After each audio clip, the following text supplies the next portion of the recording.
Hey, what's going on, everybody? So I have today's lineup for the Yankees are facing the other storied franchise, or another storied franchise, the St. Louis Cardinals. But I've got two pieces of good news as well. But let's get to the lineup first. I definitely want you to know about the good news too. So, popping up here, Anthony Volpe is going to be leading off at shortstop. Gleyber Torres, DHing, batting second. Anthony Rizzo, batting third at first base. Giancarlo Stanton's getting another shot in the outfield, playing right field at the cleanup spot. Oswaldo Cabrera's playing third base, batting fifth. Aaron Hicks is in center field, batting sixth. Oswald Peraza in second base today, batting seventh. Jose Trevino's back in there today, thankfully, a catcher at the dish, batting eighth. And Willie Calhoun, who seems to have taken the lead in the left field competition over Rafael Ortega, is batting ninth in left field. And on the mound, Nestor Cortes. So it's going to be his second round this spring. Hopefully he'll continue to build off what he started last time. I wouldn't really worry about the stats right now. We're just looking to come out of this stuff healthy and rebound and recover and start to build up his arm strength. So that's a good thing. Now, let's pivot over to the news. One of the pieces of news is with Oswald Peraza. A lot of folks are wondering why he was kind of uncharacteristically hitting low, just uncharacteristically not Oswald Peraza, if that makes sense. He's hitting under the Mendoza line, 188, and all this stuff. And so they took him to the eye doctor, and they found some issues with nearsightedness that he had.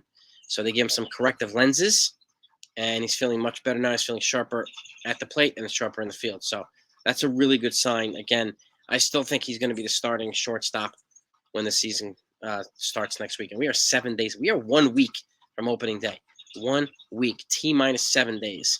So I still think he'll be the starting shortstop, and I still think the Yankees will either make several moves so that Anthony Volpe can break with the team and probably be the starting second baseman, or he'll start at AAA. So those are the two options, at least in my opinion. So, but that's the one piece of good news. I have another one for you. So Oswald Peraza got some good news. They corrected some nearsightedness problems. He's got some lenses. He's going to be better off now. He got his 2020 back on track. So the other piece of news, Carlos Rodon, he's scheduled to throw his first bullpen, or a bullpen tomorrow or Friday, or tomorrow or Saturday. So that's good news too. He's recovered enough from his throwing session, and he seems to be progressing back towards coming back to the mound. So this will be his first time on the actual mound in a little bit.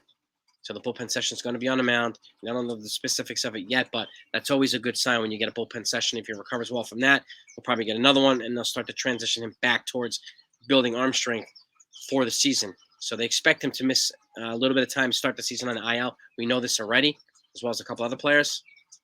But he could be back sooner than later. So, and if he's healthy, with a healthy Garrett Cole, and hopefully, Nestor Cortes rebuilds back to build good health again. Hopefully Severino gets on track too. And hopefully the rest of the bullpen, we don't know who the rest of the guys are going to be right now. Who's going to be the number 5? I think, personally, I've said this, I think Matt Crook can beat out Kark Schmidt and Domingo Germán for the number 5 spot. I'm still not ruling him out, but that's what I got for you right now. So 2 pieces of good news, and today's lineup against the Cardinals. We'll talk about it after the game. Hopefully celebrate another Yankees win. See you later.